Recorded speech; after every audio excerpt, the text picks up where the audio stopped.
Secrète Planète. Des rencontres et des explorations aux quatre coins du monde. Expédition extrême. Trek au long cours. Immersion au sein de communautés traditionnelles ou au cœur de la biodiversité. L'agence Secrète Planète vous invite à voyager et à partager une expérience. Secrète Planète, le podcast. Bonjour à tous, bienvenue pour cette nouvelle webconférence de Secret Planet. Pour ceux qui ne nous connaissent pas, je vous rappelle que Secret Planet est un tour opérateur de voyage d'aventure et nature et on parcourt le monde avec Tamera notamment sur des voyages plutôt orientés sur les peuples, à la rencontre des peuples et puis de treks de différents niveaux, du découverte à des treks plus engagés, voire des ascensions.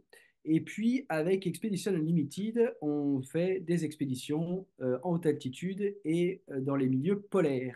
Ce soir, nous vous faisons voyager au Pakistan avec deux passionnés qui sont Barbara et Laurent. Donc, ce soir, on part au Pakistan avec Barbara. Barbara est une spécialiste du Pakistan, on peut le dire, accompagnatrice de moyenne montagne. Il y a un peu plus de 10 ans, si je ne me trompe pas, elle est partie traverser l'Himalaya et c'est là où elle est tombée un peu sous le charme de ce pays, de cette grande diversité en termes de paysages et de peuples. Et depuis, elle y retourne chaque année, plusieurs fois par an, pour guider à la fois des groupes avec Tamera, mais également pour perso, pour voir un peu les copains sur place. Et puis Laurent également, grand spécialiste de l'Himalaya. Lui, il accompagne régulièrement des voyages, surtout sur le Népal, le Bhoutan, le Pakistan récemment. Et voilà. Et donc ce soir, ils vont nous présenter les treks qu'ils encadreront cet été au Pakistan. Alors, bonjour à tous déjà. Apparemment, vous êtes nombreux à vous intéresser au Pakistan, donc c'est chouette. C'est une très belle destination qui commence à bien se faire connaître. Je vais faire une petite présentation du Pakistan. Euh, on va dire c'est un peu le dernier pays de la zone himalayenne à l'extrême ouest. En gros, donc le Pakistan, c'est un pays assez jeune puisqu'il est devenu une république islamique en 1947. Il faisait partie de l'Empire des Indes.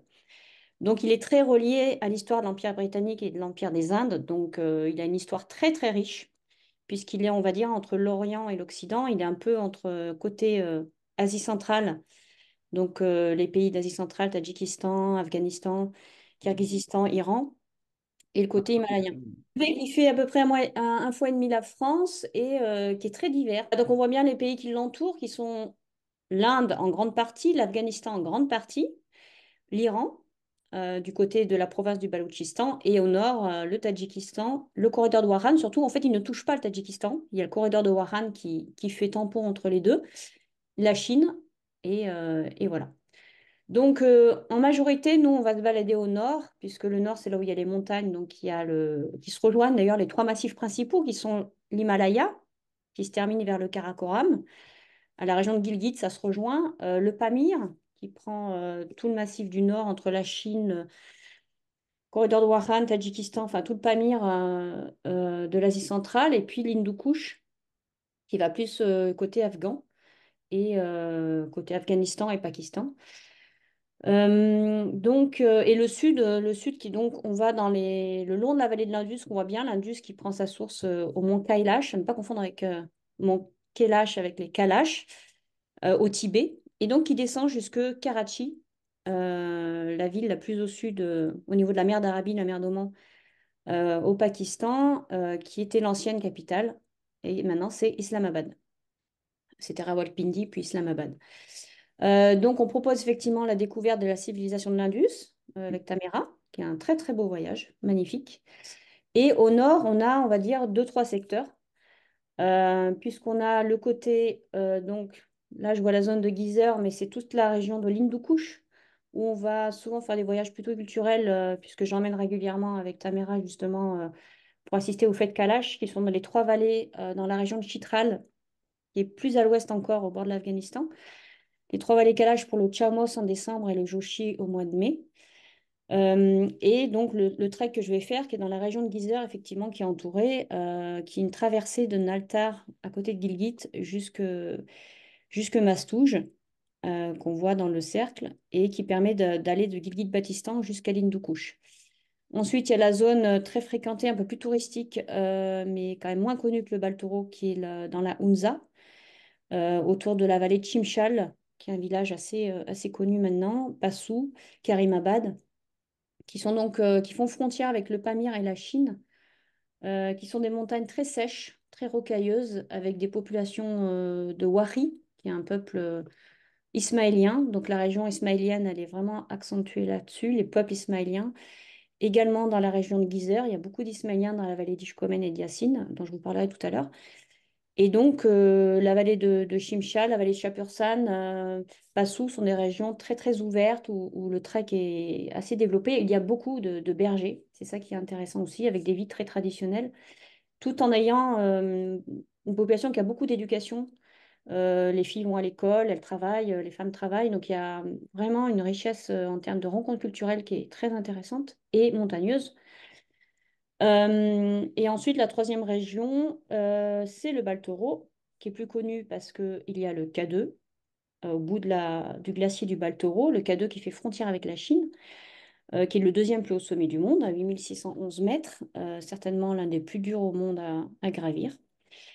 Et donc, au niveau du Baltoro, bah, vous avez le très beau trek du Gondogoro, qui passe par le col du Gondogoro, dont Laurent vous parlera, qui permet de faire une boucle en rentrant par la vallée de Ouchy. Donc, le Baltistan, on va dire que c'est la région du Baltistan, c'est plutôt une population peuplée de musulmans chiites.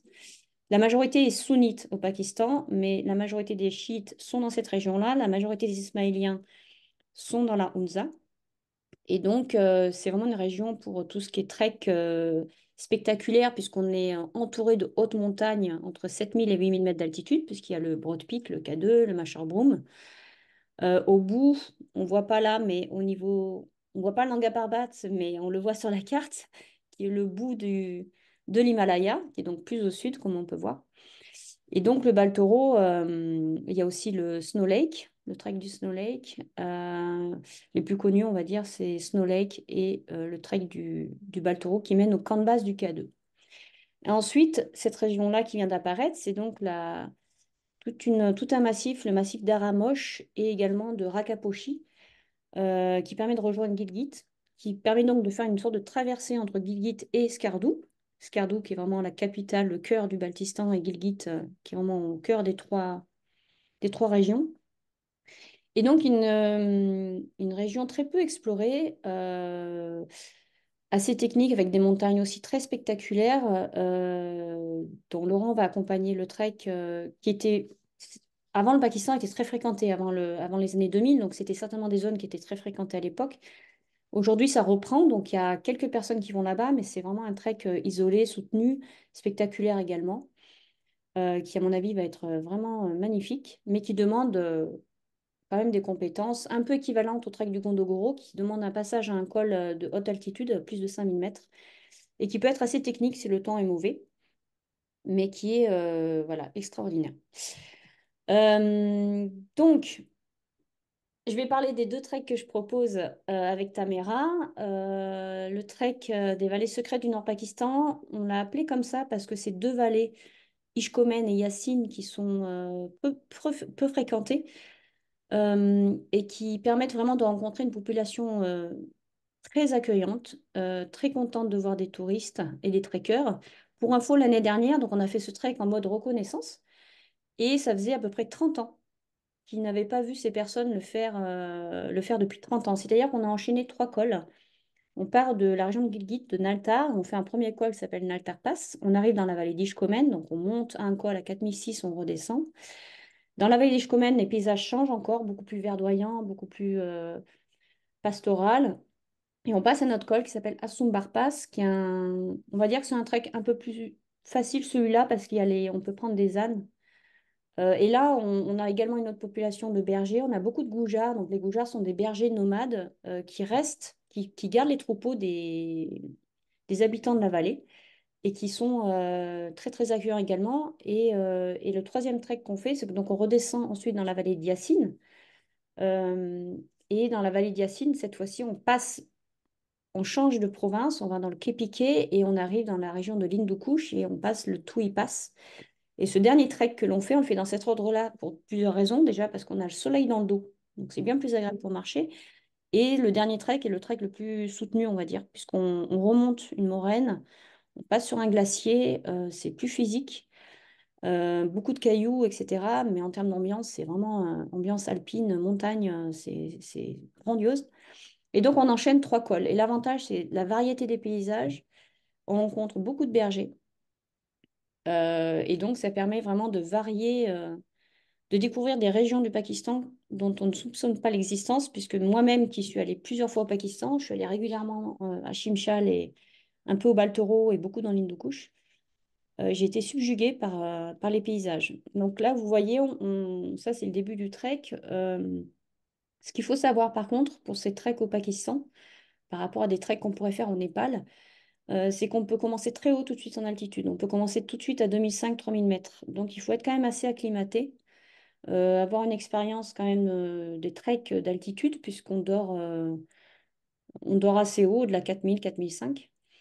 Et donc, on passe sur des paysages mélange de verdure et de glaciers qui sont vraiment à côté de nous. C'est-à-dire on dort sur des campements on est au bout sous le sommet.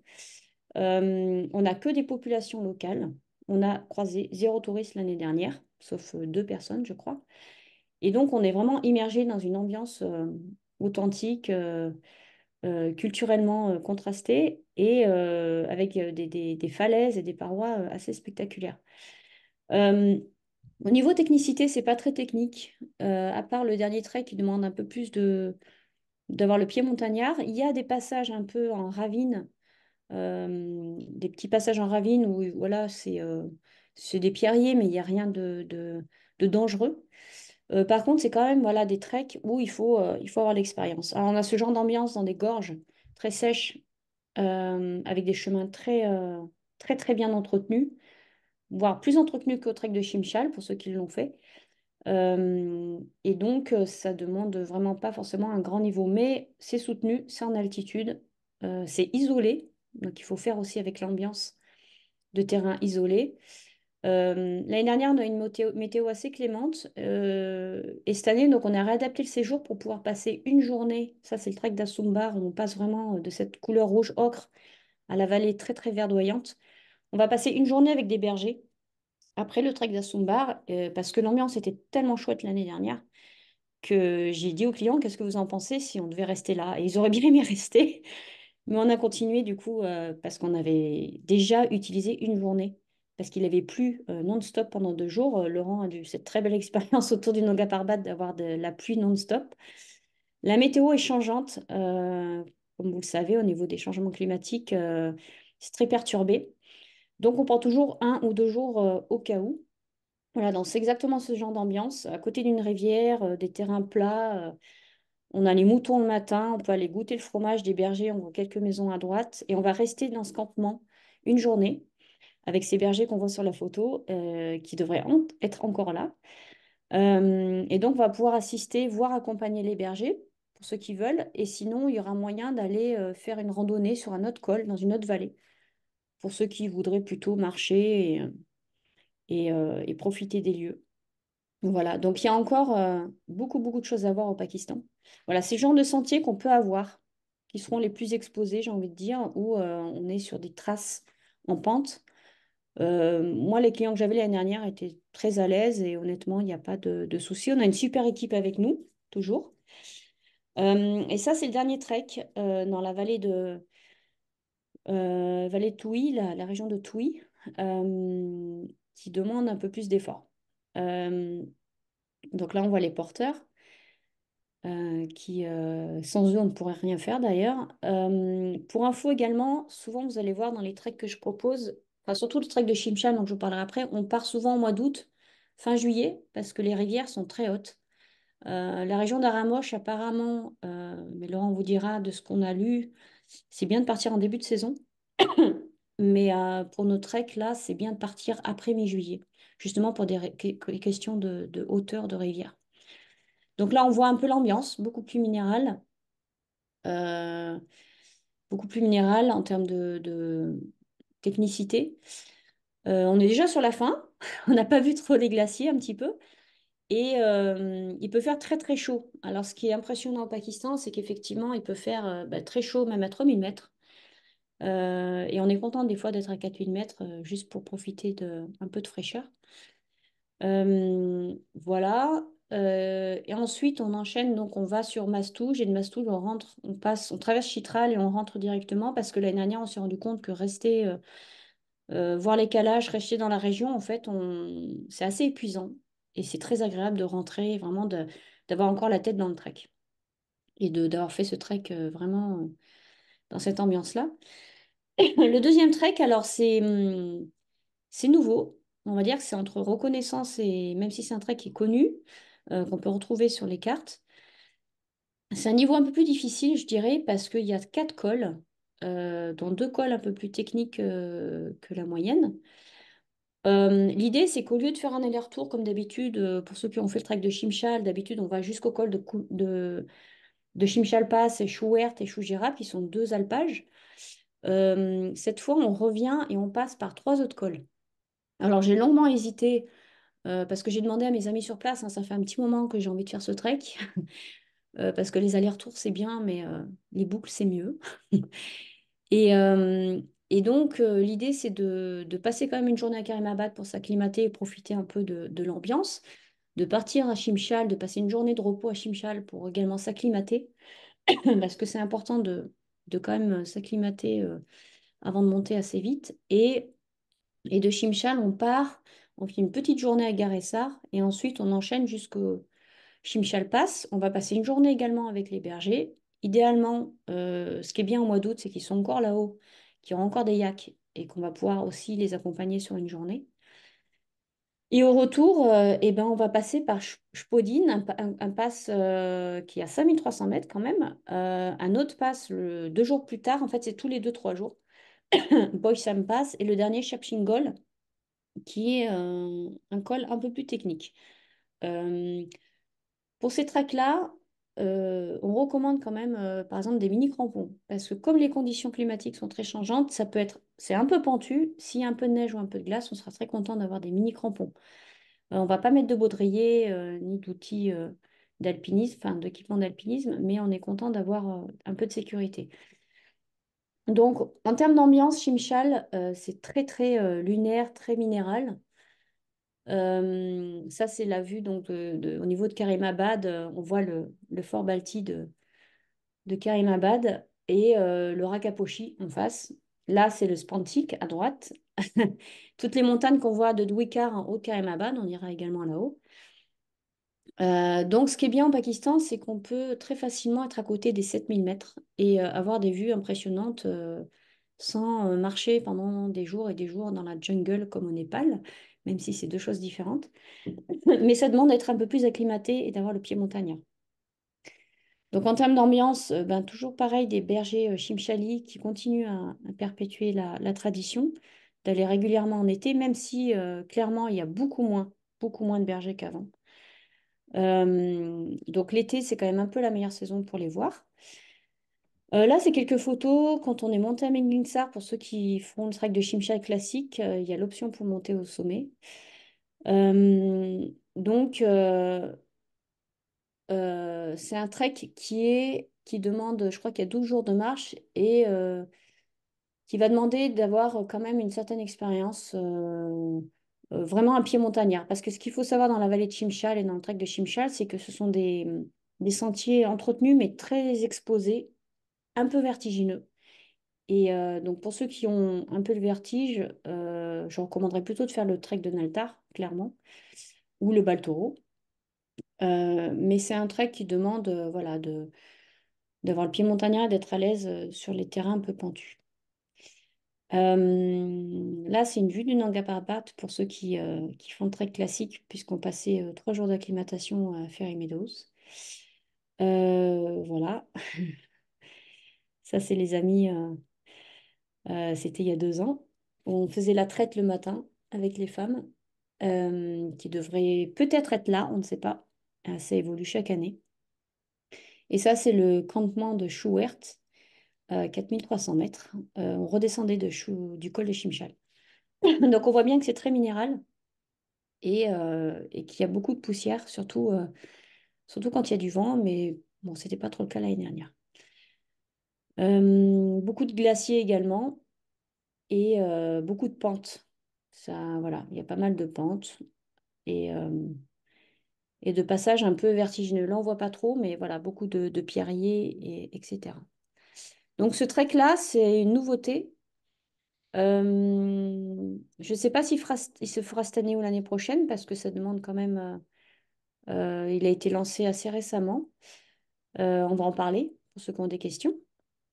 Effectivement, c'est un nouveau voyage et comme tu l'as très bien dit, ça évite de faire cet aller-retour qui reste un peu classique Oui, et puis ça permet de sortir un peu des sentiers battus, quoi. j'ai oublié de dire qu'il se terminait sur la KKH, la Karakoram Highway, donc on passait dans le parc national de Khunjerab, où peut-être on aura la chance de voir, alors des marqueurs, j'y crois pas trop, mais de voir des traces, des empreintes, et puis, alors Panthère des Neiges, j'y crois encore moins, mais pourquoi pas. Mais voilà, c'est une ambiance, c'est rare d'aller là-bas, donc ça peut être l'occasion d'aller sur un autre terrain et de rentrer par la Karakoram Highway. Voilà. Merci Barbara.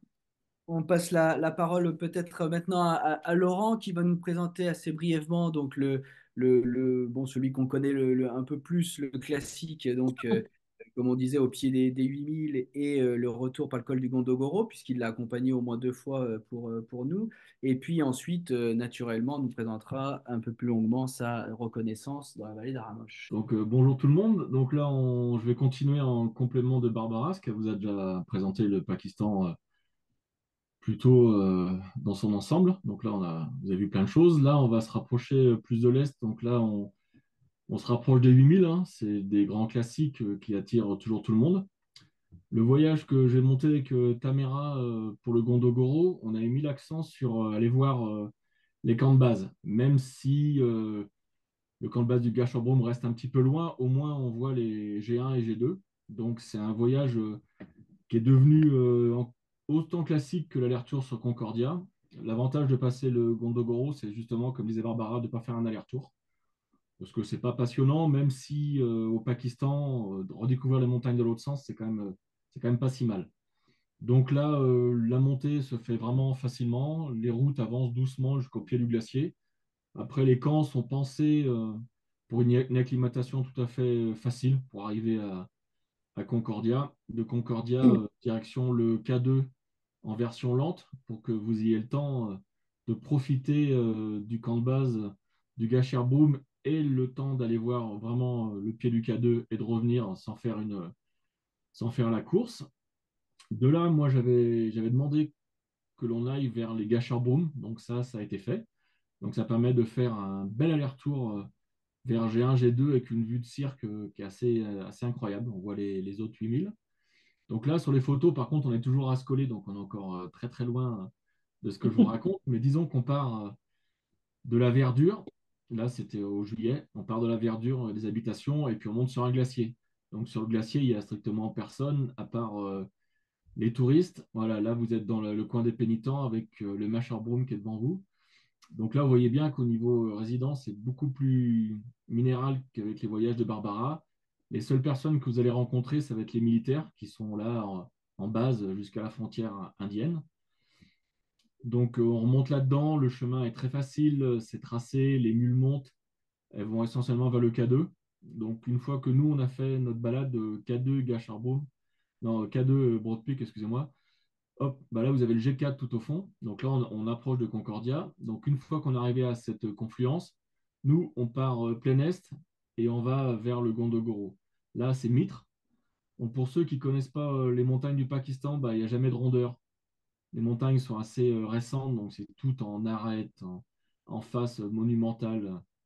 C'est presque des montagnes qu'on pourrait qualifier un peu d'inhumaines, hein. C'est toujours droit. Donc là, nos fameux militaires qui passent un certain nombre de mois. Ils passent toute l'année, hein. Bon, ils se relaient tous les X mois. C'est une vie assez dure.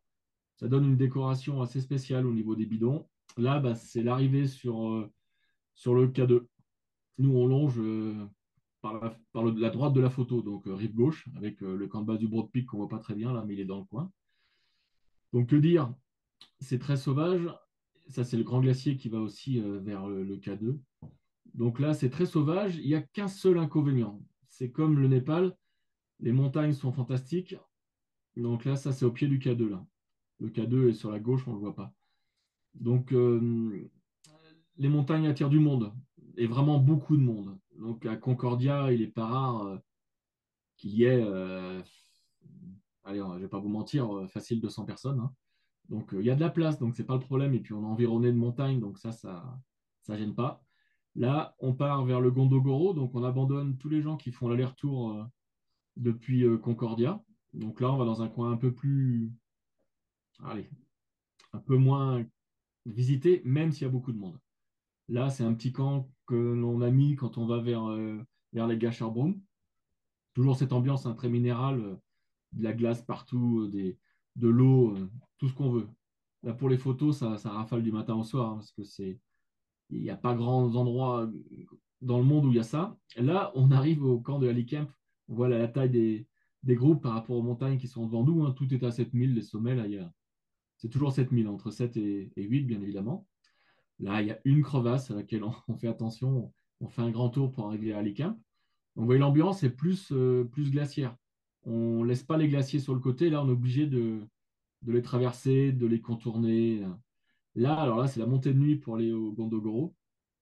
Donc, rien de spécial à monter. Vous avez des petits crampons. Il y a une main courante qui est posée par les scouts de Ouché, le village où on finit. Il n'y a plus qu'à suivre. C'est juste un petit peu long la nuit. Là, vous avez le Leila Peak. C'est de l'autre côté. On a quitté le Baltoro. On a basculé vers Ouché. Donc, ça fait partie des montagnes mythiques. Moins hautes, mais avec une face assez incroyable. Avec un petit camp à son pied. Là, on voit encore Leila Peak. Il faut imaginer le camp, pas à la jonction tout au bout, mais au moins à la moitié du glacier. Magnifique camp dans l'herbe. Et après, il ne reste plus qu'à rentrer par un chemin très facile. La descente, alors la descente, elle est un peu plus compliquée. Il faut, bon, je reviens, donc lever de soleil sur le K2 et le Broad Peak. La descente est plus compliquée. Là, il y a des cordes de posée, toujours par les scouts de Houché. C'est une espèce de main courante sur lequel on est vaché, parce que tout seul, c'est un petit peu engagé quand même. Donc, il ne reste plus qu'à descendre gentiment. Quand il y a beaucoup de neige, c'est facile. Quand il n'y a pas beaucoup de neige, ça peut devenir très compliqué. Et il y a du monde. On ne va pas se cacher. Ce n'est pas un trek où vous allez être tout seul à descendre. Donc, il y a les problématiques des autres groupes qui sont devant, qui sont derrière. Donc, ça prend énormément de temps. C'est une très, très grosse journée. Ça, c'est Ali qui faisait sa danse de trance. Bon, on est revenu très, très bas de l'autre côté de la vallée, hein. C'est pas très grave, mais c'est pour vous donner l'ambiance. Ça, c'est les porteurs. Il y a toujours une grosse ambiance de porteurs parce qu'il y a énormément de porteurs, il y a énormément de groupes et il y a tous les porteurs qui vont vers le camp de base du K2 qui maintenant est devenu, comme l'Everest, un champ de tente. Les repas locaux, à vous d'aller voir les porteurs pour partager avec eux parce qu'ils sont toujours assez réservés, hein. Donc, si vous n'allez pas les voir, vous allez perdre un bout de ce qu'est le Pakistan. Donc là, on change carrément de secteur. Le Baltoro, on le laisse et on part plus à l'ouest. Pour ceux qui ont vu la première carte, il y avait, une fois qu'on remonte Biafo et qu'on arrive à Snowlake, il y a une grande vallée, une fois qu'on a passé le col de, comment ça s'appelle, de Ispar. Et ce voyage-là, le voyage d'Aramoch, c'est une vallée qui est parallèle à la vallée de, comment ça s'appelle, de Ispar, un peu plus au sud. Donc là, c'est entre la reconnaissance et le voyage, parce que c'est un voyage qui se fait de temps à autre. Ça ne se fait pas souvent. On cherche sur Internet, de temps à autre, des passages, des gens individuels, des couples, une bande d'amis, deux, trois qui vont. Mais des groupes, il n'y en a pas, et en France, encore moins. Donc là, on remonte une vallée depuis Scardou, et après, on attaque vraiment le trek, avec un passage sur un glacier qui est assez long. Mais c'est un glacier qui n'est pas raide, qui par contre, quand il n'y a plus de neige, qui est assez ouvert, donc qui est facile à contourner. Il y a des grosses crevasses, mais on les contourne facilement. Les campements sont toujours soit sur des grandes dalles, soit carrément à flanc de montagne dans des pâturages qui avaient été aménagés pour faire du couchage pour les locaux. Donc après, on monte tranquille. On arrive jusqu'au col d'Aramoch quand il fait beau temps, c'est vraiment pas un souci. Et puis derrière, par contre, ça descend raide. Là, il y a une grosse, grosse descente. une descente qui rappelle grandement celle du Gondogoro. Donc là, par contre, comme il n'y a pas de passage, c'est à nous de poser la corde. Il n'y a rien de sévère, il y a une pente de neige où bah, faudra juste suivre ce qu'il y a à faire. Et puis une fois qu'on a quitté la pente de neige, et ben là, on retrouve du pierrier, un amas de petits cailloux plus ou moins gros jusqu'à arriver au lac. Ça Il y a sera un quand autre lac même. Lapic, mais c'est pas le même que celui de l'autre côté. On est d'accord, des Lapic, il y en a un certain nombre. Par contre, des 7000 autour, ouais, il y en a. Donc, du Spantik au Rakaposhi, il y a des vues vraiment assez incroyables. Donc, de Couttoile, là, on retrouve des bergers au pâturage. Dassou, bah, là, c'est déjà un gros village. Et après, on recommence un autre trek plus petit. Donc, ça s'enchaîne, hein, il n'y a pas de transfert, il n'y a rien. Ça s'enchaîne. Et là, c'est vraiment de la reco parce que on n'a pas trop d'infos. Il n'y a vraiment personne qui passe par là. Parce que les gens, une fois qu'ils ont fait la ramoche, bon, bah, ça leur suffit, ils rentrent. Alors que c'était intéressant de continuer pour faire un voyage qui avait un peu d'envergure. Et puis, arriver à Chimchal, bon, bah là, on retrouve vraiment les plus basses vallées, les plus grosses habitations. Donc là, c'est une partie des glaciers qu'on remonte, on n'est pas dedans, hein. Donc voilà, donc là, ce voyage-là, pour moi, il est complémentaire du Baltoro. Vous allez retrouver les ambiances un peu similaires. La seule différence, c'est qu'il n'y aura personne. Eh ben, il va vous manquer les 8000, ça c'est sûr. Mais si vous voulez découvrir un Pakistan un petit peu montagneux, glaciaire, plus perdu, ce voyage-là, il est plus pour vous. Comment s'appelle? Le Baltoro, ça va être génial, magnifique, des beaux sommets. Par contre, bah, Concordia, on est au moins 200, hein. Donc ça, 200 sans les porteurs. Donc il ne faudra pas être surpris. Là, à part nous, le groupe et les porteurs, il n'y aura strictement personne. Donc là, c'est le genre de glacier, on voit les personnages en bas, là. On va remonter, passer sur la droite, aller chercher un col tout au fond. Donc là, par contre, par rapport au Baltoro, selon comment sera ouvert le glacier, là on le voit bien, les gens, on sera encordés, hein. C'est pas le Baltoro où on se balade avec les mules, hein. Là c'est niet, hein, donc c'est un peu plus alpin, mais tout le monde est encordé, il n'y a personne qui se balade où il veut, donc il n'y a pas de souci particulier, hein. C'est comme un trek glaciaire n'importe où. Là c'est en haut du col d'Aramoch, donc on ne voit pas la descente sur cette photo, mais on voit bien où il faut aller. Et après, après on laissera les gros sommets. Là c'est tout en bas, vers le lac. Donc là, ça veut dire qu'une fois qu'on est là, c'est que tout s'est bien passé. Quand je dis tout s'est bien passé, ce n'est pas un problème technique, c'est un problème météo. Si la météo est exécrable, je ne vais pas vous mentir, c'est comme le Gondogoro, c'est mort. Donc ça fait partie des aléas de la montagne. C'est pas un col qui se passe les deux cols ne se passent pas avec des mules. Donc il y a de la glace, il y a de la neige, il y a de la pente raide. Donc quand il pleut, on oublie. Bah, on oublie. On attend si on peut, hein, on a des jours, et après on se lance dès que c'est bon. Là, bon, on retrouve ce qu'a fait Barbara, des ambiances plus sèches, plus arides, comme souvent au Pakistan, une fois qu'on descend au fond des vallées. Ah, on arrive à la fin, donc je vous fais aussi un petit quelque chose sur ce que j'ai fait l'année dernière, le Nanga Parbat, le tour du Nanga Parbat. Je n'ai pas trouvé que si ça avait été fait par des groupes français, des tours opérateurs, ça, j'ai pas trouvé d'histoire là-dessus. Ça a déjà été fait, bien évidemment, il ne faut pas non plus. L'exploration, elle est vraiment limite quand même. Mais ça n'avait pas été fait avec un groupe, donc je l'ai fait avec un groupe de gens qui étaient ultra motivés, qui marchaient vraiment bien et vraiment vite. Mais si je devais définir l'engagement de tous ces voyages, c'est le tour de Nanga Parbat, voilà, je bafouille, c'est le tour de Nanga Parbat qui est pour moi le plus complexe, le plus engagé. On pose pas, si on pose une corde au premier col, mais après ça reste compliqué tout le temps, tout le temps, tout le temps. Donc c'est un voyage que j'ai fait une fois. Comme cette année, on a décidé d'aller sur Aramoch, je ne suis pas reparti sur le Nanga Parbat. Peut-être un jour, j'en sais rien. Mais Aramoch, ça permettrait de voir des nouvelles choses. Proposer un panel plus large de trek, ce qu'a fait Barbara déjà dans un autre secteur. Et puis moi, j'apporte un tout petit peu de nouveauté sur le côté d'Aramoch, qui reste dans le bassin large, on va dire, du Baltoro. Même si Aramoch ne se jette pas dans le Baltoro, il se jette beaucoup plus bas, mais ça reste dans ce système de bassin. Entre, on va dire, entre Chimchal et le Gondogoro, quoi, toute cette zone. Voilà. Donc, je ne voudrais pas vous faire peur, hein. C'est juste un trek glaciaire. On met les crampons, on a un baudrier, on est encordé. À la descente, bah, on met un petit système de descente. C'est pas du rappel, hein, parce que ça serait juste pas possible.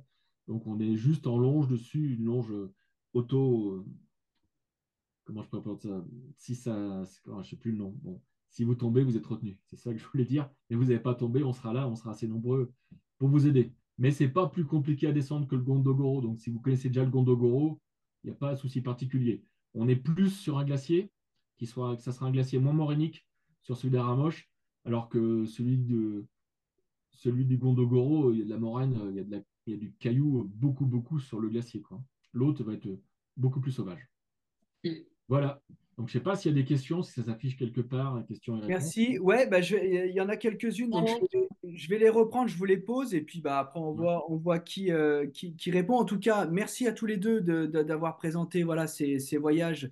Et je trouve que justement, dans ce que vous dites, on voit toute la singularité des voyages qu'on propose quand même, parce qu'on essaye d'aller chercher des choses, même si c'est au Pakistan, hors des sentiers battus. Alors c'est vrai que le trek au pied des 8000 et avec le Gondogoro est mythique et c'est vrai qu'il peut attirer pour ça, mais c'est vrai que franchement les autres ont vraiment leur part à tirer et c'est vrai que franchement c'est des treks assez rares et assez exceptionnels qu'on propose.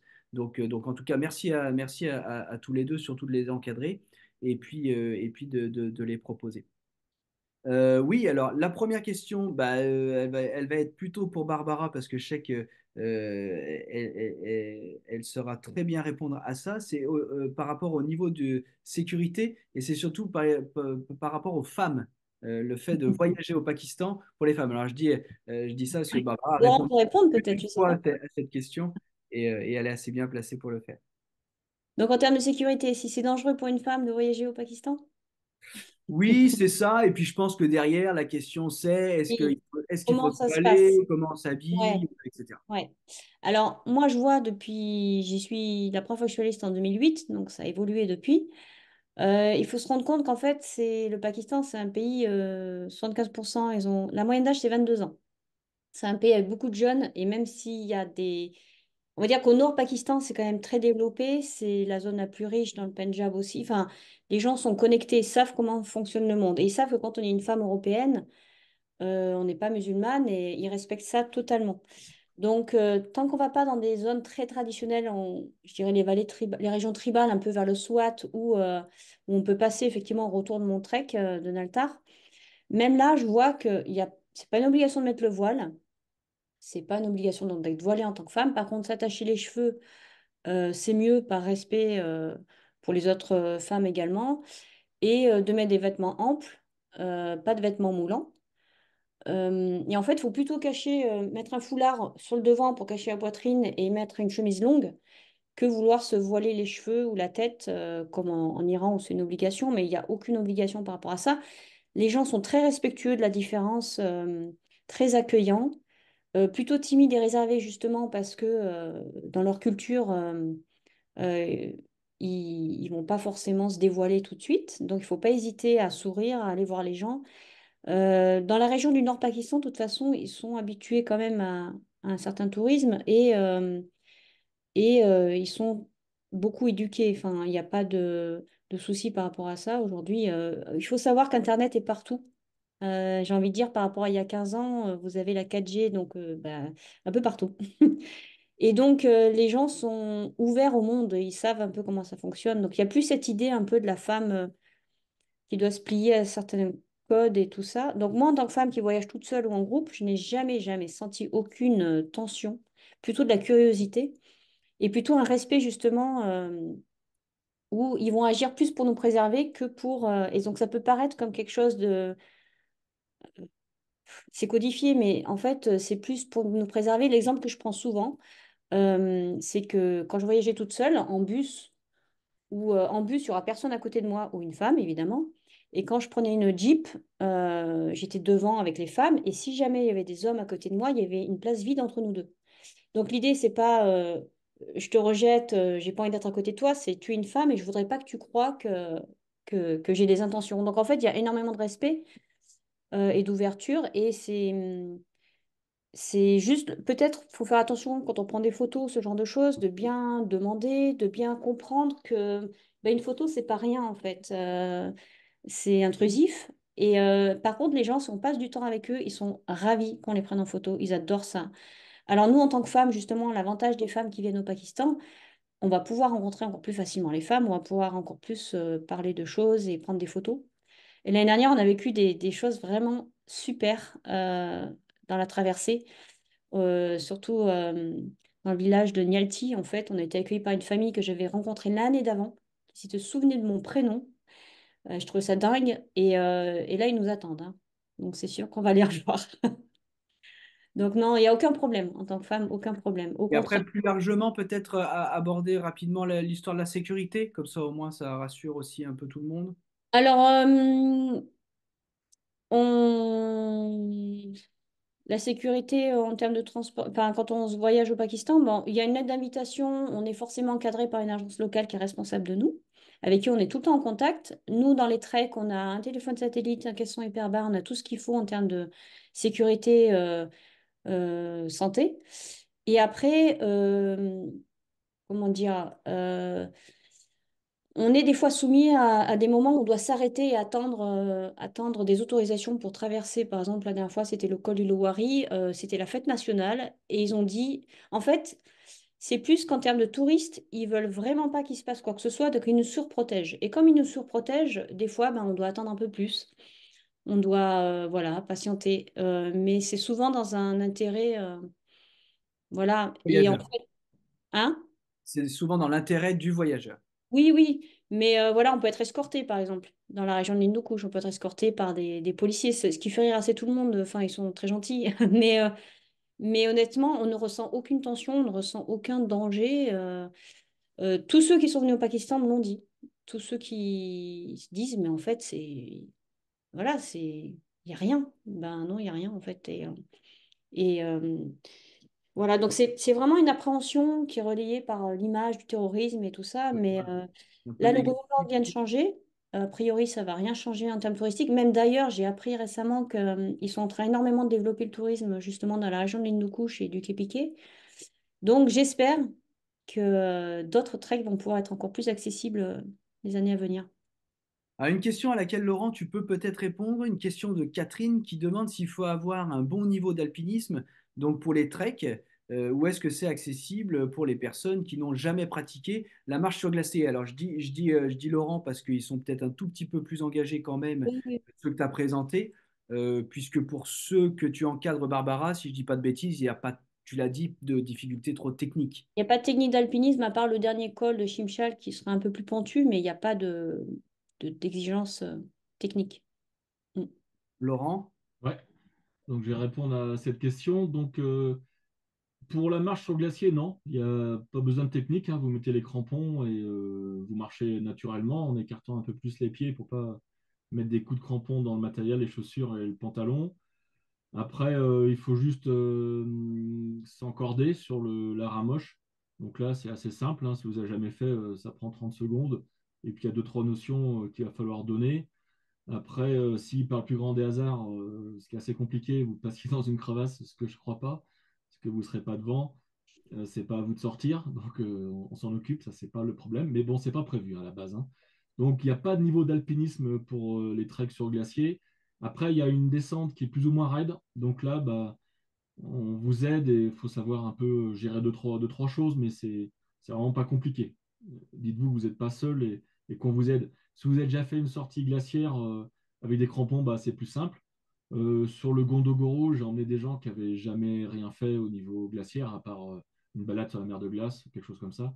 Donc non, il y a rien de compliqué.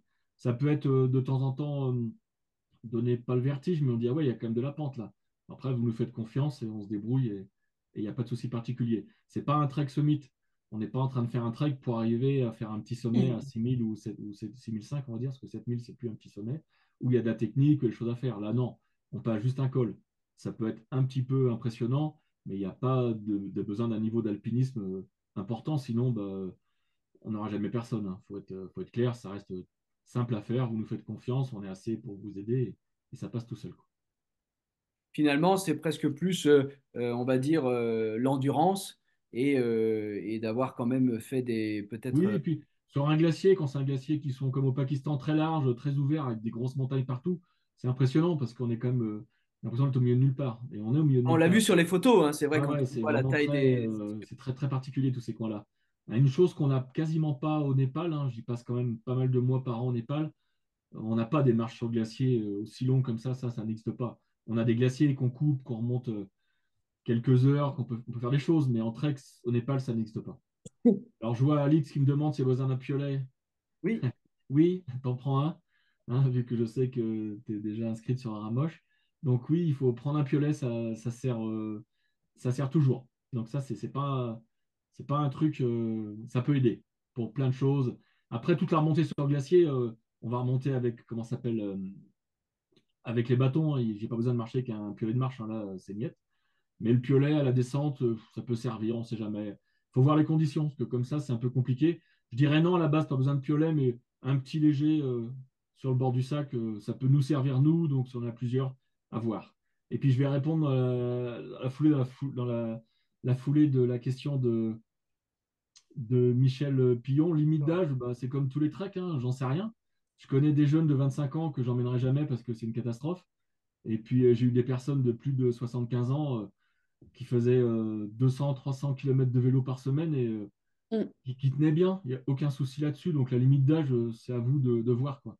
Si vous me Moi, dites, j'approche des 95, bah, là, d'accord, pour dormir à 4008, je vais peut-être pas être très content. Mais non, non, il n'y a pas de limite d'âge si vous êtes en pleine forme, quoi. Je préfère on peut quelqu'un faire. qui ait la soixantaine, qui se connaisse et qui Mm. soit en forme, que quelqu'un qui fait jamais rien, qui est sur son canapé et qui va avoir des gros soucis après, quoi. Mm. Moi, j'avais quelqu'un de 73 ans l'année dernière, donc Hervé, qui vient régulièrement. Bah, les gens marchent à leur rythme, hein. Par contre, ils se connaissent bien. C'est clair qu'on marche à un rythme peut-être moins rapide quand on est un peu plus âgé, mais honnêtement, ça ne veut pas dire qu'on est moins performant. Et, euh, Et, bon. et- et par rapport à ce que dit Barbara sur le rythme, c'est pas une compétition, hein, notre track, hein. Je fais beaucoup de photos, je fais beaucoup de choses, donc j'ai toujours du temps, hein. Si on arrive un peu tard, s'il faut s'arrêter et faire une belle photo, s'il y a un moment, il y a un truc très compliqué, on va dire, voilà, là on avance, on oublie. Mais en général, c'est pas le cas. On est là pour. Vous n'allez pas revenir 50 fois, hein, donc il faut profiter, hein. Profiter du lieu, profiter des gens, profiter de plein de choses. Donc c'est pas la course, donc on a le temps, donc qu'on soit un peu plus âgé que la moyenne, mais si on avance correctement, ça pose vraiment pas de problème. J'ai vu une question par rapport à la langue. c'est ce que Alors, j'allais dire. Ouais, alors ouais. il parle des porteurs, mais peut-être l'ouvrir un petit peu plus Oui, oui, ce que j'allais largement. faire. Donc, la langue principale au Pakistan, c'est l'ourdou, qui est la langue nationale avec l'anglais. Mais chaque population a sa langue. Donc, par exemple, rien qu'à Gilgit, vous avez donc le Shina qui est parlé. Au Baltistan, c'est le Balti. Vous avez le Wahi, vous avez le Burchaski, vous avez le Kowar, Chitral, etc. Donc, en fait, à partir du moment où ce sont des porteurs et des gens qui viennent des villages, en général, ils parlent leur langue euh, ethnique et l'ourdou pour ceux qui sont allés à l'école. L'anglais, c'est très rare, voire très, très rare. Et ceux qui parlent anglais, ils sont plutôt guides. Donc, si vous parlez pas anglais, nous, on parle couramment anglais. Mais il y a beaucoup de gens qui parlent anglais à partir du moment où ils sont allés à l'école, parce que c'est quand même la deuxième langue. Mais les porteurs vont parler leur langue. Ça n'empêche pas d'échanger, hein. Ça n'empêche pas de passer des moments très chouettes autour de la musique, autour de la marche. La langue, c'est pas une vraie barrière pour échanger. Par contre, oui, effectivement, avec les guides locaux, on peut échanger énormément. Avec les porteurs, ils peuvent servir ils traduisent, ils parlent de leur histoire, leur culture. Donc, voilà, pour discuter, il y aura toujours un. Alors, je sais pas toi, Laurent, mais moi, j'avais un guide local et puis j'avais un assistant. Puis il y a aussi le cuisinier, souvent, qui parle également anglais. Donc, il y a toujours quelqu'un, on peut discuter, quoi. Si c'est la Oui, question. oui. Si Le c'est guide local, il parle anglais, il n'y a aucun souci. Puis après, c'est de l'anglais cassé qu'on mélange avec plein de trucs. Oui, Donc, ça fait. le voyage. On se marre bien, quoi. Parce que Mais c'est après, je très- pense que tu l'as aussi souligné, Laurent. Je pense qu'il faut aussi aller vers eux. Parce que c'est peut-être Oui. pas forcément, voilà, comme tu disais aussi, Barbara, c'est pas forcément des gens qui. Ils peuvent être un petit peu des fois timides ou c'est une sorte de, ouais, de Il y a timidité. beaucoup de pudeur, ils veulent pas déranger en fait. Sauf ceux qui sont très curieux et qui, souvent des jeunes, alors souvent c'est les Pendjabis, hein. On le verra plus ceux qui font le voyage dans le sud Pakistan, ce qui n'est pas le sujet aujourd'hui, mais le Pendjab, c'est 50% bah, c'est la zone, c'est tout le monde, sont que des jeunes youtubeurs, instagrammeurs. Donc là, pour le coup, c'est eux, ils viennent vous parler, hein, clairement, ils vous prennent en photo et tout. Mais dans le nord, c'est pas pareil, c'est beaucoup plus réservé. Mm. Ça demande un peu de temps. Pour ceux qui sont venus une fois au Pakistan, ça vaut le coup de revenir. En fait, quand on passe du temps avec les gens, quand on revient, alors c'est encore mieux, quand on revient les voir 1 an, 2 ans, 3 ans après, ils se souviennent de vous, hein. Et ça, c'est génial. Ouais. Je voulais juste ajouter deux choses en termes de sécurité. C'est vrai que Barbara, comme tu disais, on a toujours un téléphone satellite qui est son hyperbar pour les groupes qu'on envoie. On a aussi la hotline Ifrémont avec notre partenaire. Mm. Voilà, si jamais on a un souci ou un doute quant au MAM, au mal aigu des montagnes. Et puis aussi pour les passages de col, on a aussi notre routeur Yann qui peut aussi nous donner des infos plus que précieuses s'il faut avancer un petit peu le passage du col ou le retarder. Voilà. Donc, Mm. de ce point de vue-là, et puis encore une fois, ouais, c'est vrai, faites confiance à Laurent et Barbara, il n'y a pas de souci sur le terrain. Et Euh, comme l'a dit Laurent, par contre, priorité bah, au plaisir et à la sécurité. Donc effectivement, si la météo est vraiment trop mauvaise, l'objectif, c'est pas absolument de faire le trek ou de passer des cols, c'est de vivre un voyage et de rencontrer une culture et des paysages hors normes. Si on fait pas un col, si on peut pas passer à Ramoche ou si on peut pas passer un dernier col ou quelque chose comme ça, ben voilà, on s'adapte et c'est très bien aussi.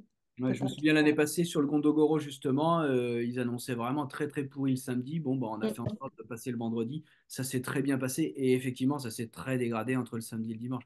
Donc ça c'est vraiment quelque chose qu'on suit. Je voulais juste, parce qu'il y a une personne, je crois que c'est Anne, qui redemandait de partager peut-être la carte où on revoyait les trois, alors, je ne sais pas si je vais y arriver, normalement oui, où on Les quatre. revoyait les quatre treks. Voilà, il faut juste que je la retrouve. Ouais. Voilà et voilà. Là, voilà. Et je peux même la mettre en grand. Normalement, ça doit passer. Alors Bon, cette carte, malheureusement, il la distribue plus, mais elle était chouette. d'accord. Mais on la trouve plus trop. Voilà. Mm. Voilà, donc là, vous revoyez bien les traits. Alors, j'ai pas je pense pas qu'on voit avec ma flèche hein, les pointeurs, mais celui qui est le plus à l'ouest, nord-ouest, donc c'est la C'est la traversée. traversée.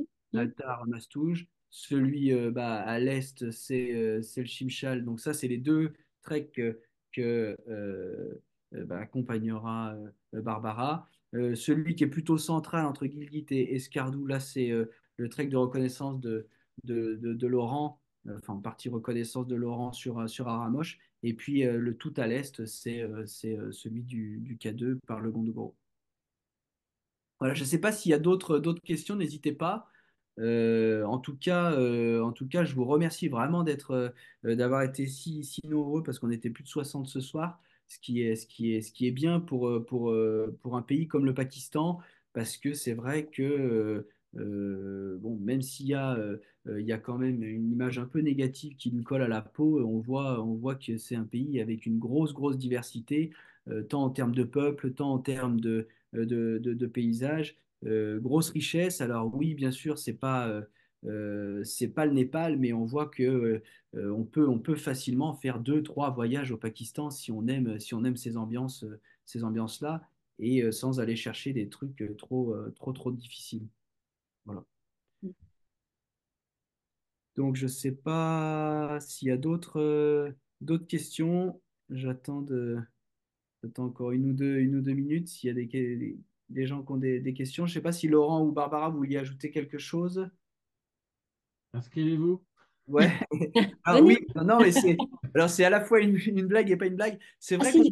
on est un peu dans le moment où tout se décide, parce que c'est vrai que passer le mois de mai-juin, bon, il y a quand même des gros problèmes entre guillemets en termes de vol. Alors, c'est pas uniquement sur le Pakistan, mais c'est vrai que vous avez sans doute pu le remarquer, vous qui voyagez souvent, j'imagine que voilà, il y a les prix des vols augmentent beaucoup, c'est beaucoup plus incertain qu'avant Covid.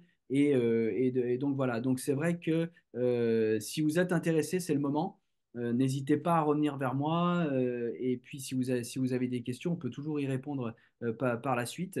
Il y aura un replay pour ceux qui n'ont pas pu venir. Et naturellement, je reviendrai vers chacun d'entre vous. Donc, si vous avez des questions, n'hésitez pas. Et effectivement, si vous avez un intérêt pour un des voyages qui a été présenté, inscrivez-vous. C'est la meilleure façon justement de le garantir très très rapidement, sachant qu'il y a déjà des inscrits sur l'ensemble des voyages. Donc on croise les doigts, mais a priori, ça devrait au moins bien se passer pour deux ou trois de ces voyages. Tu Et veux ben, dire... ouais, vas-y. Non, je voulais dire justement pour ceux qui hésitent, venez voir. Et puis vous verrez que ça se passe vraiment bien et que c'est assez exceptionnel le Pakistan. Et bon, moi, j'ai été en Himalaya aussi, dans plusieurs pays de l'Himalaya, parce que j'ai traversé l'Himalaya. Et c'est vrai que le Pakistan a cette originalité de... euh, voilà, il y a quand même un réseau routier assez important. On a l'accessibilité, on est à côté des 7000 juste en roulant. On a une population très authentique, très peu de touristes. C'est encore une autre ambiance. Il y a des gens qui n'aiment pas. Moi, j'adore ce côté justement un peu isolé. Et tout en ayant une population qui est quand même très éduquée et très ouverte, malgré l'image qu'on peut en avoir. Vraiment, même à chaque fois qu'on va à Peshawar, c'est toujours la même ambiance. Tout le monde est content d'être pris en photo. C'est, voilà, alors que l'image de Peshawar est assez déplorable. On n'y va pas, mais dans l'idée, c'est ça. Et on est dans un contexte géopolitique qui évolue très vite. Et j'ai envie de dire, on ne sait pas comment ce sera l'année prochaine, les autres années. Et donc, aujourd'hui, tout est ouvert. Nous, on est là, on est content d'y aller. Voilà, il faut venir maintenant et se faire une idée en venant, quoi. Et je connais personne qui est allé au Pakistan et qui a dit, ah oui, j'aurais pas dû venir, hein. Ça, c'est clair que... Voilà. C'est souvent le retour qu'on a. Bon, après, tous les voyages en général, hein, valent le coup. Oui, oui, bien sûr. Non, non, mais c'est vrai que le Pakistan est quand même un peu à part avec cette grosse concentration et puis cette diversité, quoi. Eh ben, si pas d'autres questions, je vous remercie en tout cas à tous les deux et à vous tous. Merci encore Barbara et Laurent. Et puis, je vous souhaite une bonne soirée à vous tous. Inscrivez-vous ou revenez vers moi. Merci beaucoup, à bientôt. Au revoir. Ciao. Salut.